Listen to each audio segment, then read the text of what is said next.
لا ما عاد يرعبني ظلم يهددني لا شيء أخسره.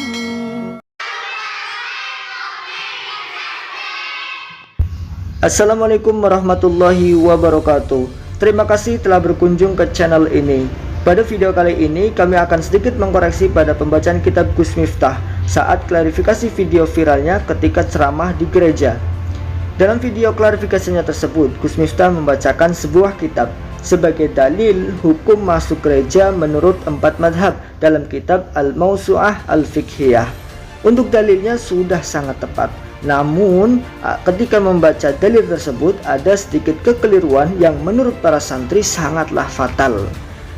Oke, mari kita simak di bagian mana kurang telitinya Gus Miftah ketika membaca kitab dalam video klarifikasinya tersebut. Langsung saja kita cekidot. Dukhulil bi'ah wal kanasiyah. دخول البيعة والكنسية. Oke, biar lebih jelas kita cek langsung ke kitabnya. Ini adalah kitab Al-Mawsu'ah Al-Fiqhiyah cetakan Kuwait yang jumlah total jilidnya ada 45 jilid. Namun dalil tersebut ada pada jilid ke-20 halaman 245. Kita fokus ke qauluhu dukhulul muslimi al-kanisata wal bi'ata.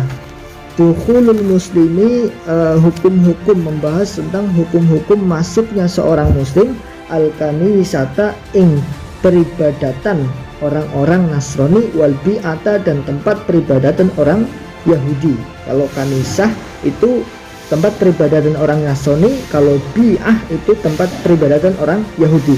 Jadi di sini membahas tentang hukum-hukum seorang muslim masuk ke tempat peribadatan orang Nasrani dan orang Yahudi.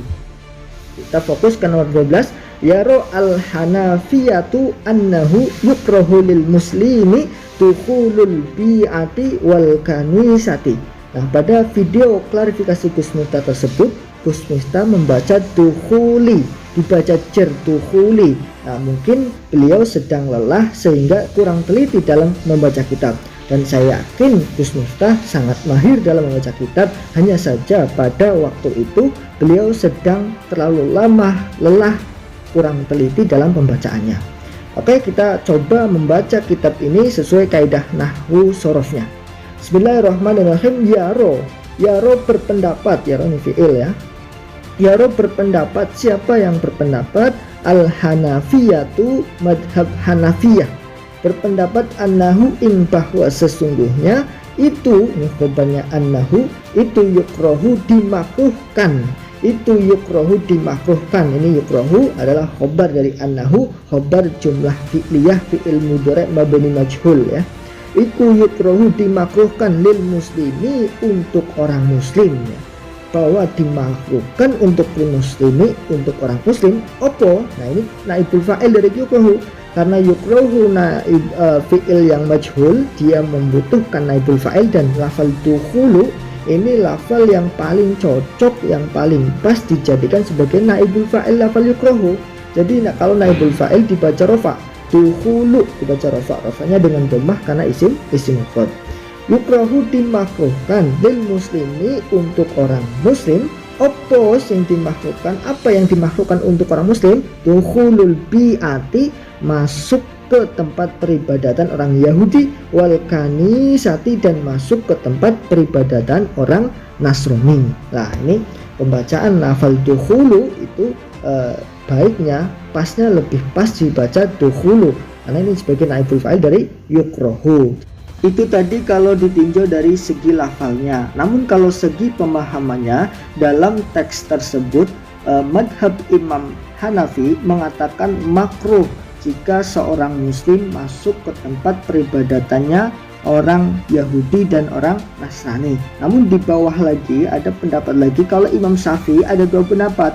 Dari Syafi'iyah ada yang mengatakan haram ketika tidak ada izin dari mereka atau tidak diundang oleh mereka. Ada juga yang mengatakan tidak haram kalau ada kemaslahatan.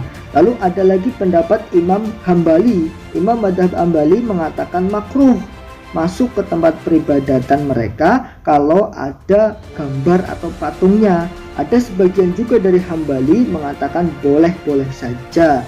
Itu beberapa pendapat mengenai hukum masuknya orang Islam ke tempat peribadatan orang Yahudi dan orang Nasrani.